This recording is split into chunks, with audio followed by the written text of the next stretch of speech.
ಎಲ್ಲರಿಗೂ ನಮಸ್ಕಾರ. ಹುಳ್ಳಿಕಾಳು ಸಾಂಬಾರು ಹೆಂಗೆ ಮಾಡೋದು ಅಂತ ಹೇಳ್ಕೊಡ್ತೀನಿ. ಅದಕ್ಕೆ ಬೇಕಾದ ಮೇನ್ ಇಂಗ್ರೀಡಿಯೆಂಟು ಕಾಯಿ, ಕರ್ಬೇವಿನ ಸೊಪ್ಪು, ಒಣಮೆಣಸಿನ್ಕಾಯಿ, ಬೆಳ್ಳುಳ್ಳಿ ಹಚ್ಚಿ ಇಟ್ಕೊಂಡಿದ್ದೀನಿ, ಮತ್ತು ಈರುಳ್ಳಿ, ಟೊಮೊಟೊ ಅದನ್ನು ಕೂಡ ಹಚ್ಚಿ ಇಟ್ಕೊಂಡಿದ್ದೀನಿ. ಮೊದಲಿಗೆ ಒಂದು ಪಾತ್ರೆಗೆ ಹಾಕ್ಕೊಂಡು ಹುಳ್ಳಿಕಾಳನ್ನ ಮೊದಲು ಹುರ್ಕೊಳ್ಳೋಣ. ಹುರ್ಕೊಂಡಷ್ಟು ರುಚಿ ಚುರುಮ್ ಅನ್ನತ್ತೆ.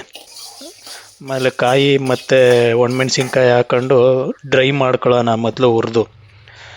ಆಮೇಲೆ ಈಗ ಲೈಟಾಗಿ ಒಗ್ಗರಣೆ ಹಾಕೊಳ್ಳೋಣ. ಮಿಕ್ಸಿಲಿ ಆಡ್ಸೋಕ್ಕೆ ಎಣ್ಣೆ ಹಾಕ್ಕೊಂಡಿದ್ದೀನಿ ಇವಾಗ. ಈಗ ಅದನ್ನು ಲೈಟಾಗಿ ಒಗ್ಗರಣೆ ಥರ ಟೈಪ್ ಮಾಡ್ಕೊತಾ ಇದ್ದೀನಿ ಬೆಚ್ಚಗೆ. ಈಗ ಒಂದು ಜಾರ್ ತೊಗೊಂಡು ಇದೆಲ್ಲ ಮಿಕ್ಸ್ ಮಾಡಿ ಸಾಂಬಾರದ ಪುಡಿ ಹಾಕ್ಕೊಂಡಿದ್ದೀನಿ. ಈಗ ಮಾಡಿದ್ದೀನಿ, ಪೇಸ್ಟ್ ಥರ ಮಾಡಿದ್ದೀನಿ ಮಿಕ್ಸಿಲಿ ಹಾಕ್ಕೊಂಡು. ಈಗ ಸೆಕೆಂಡ್ ರೌಂಡು ಒಗ್ಗರಣೆ ಹಾಕೋಣ. ಇದು ಸಾಂಬಾರು ಒಗ್ಗರಣೆ. ಸಾಂಬಾರಿಗೆ ಒಗ್ಗರಣೆ ಇದ್ದಷ್ಟು ಇನ್ನೂ ರುಚಿ ಘಮ ಘಮ ಎಲ್ಲ ಇರುತ್ತೆ. ಕರ್ಬೇವಿನ ಸೊಪ್ಪು ಮತ್ತು ನಾನು ಈರುಳ್ಳಿ ಒಂಚೂರು ಸಪ್ರೇಟ್ ಹಚ್ಕೊಂಡಿದ್ದೆ, ಒಗ್ಗರಣೆಗೆ ಅಂತಲೇ ಹಚ್ಚಿಟ್ಕೊಂಡಿದ್ದೆ, ಅದನ್ನು ಹಾಕ್ತಾಯಿದ್ದೀನಿ.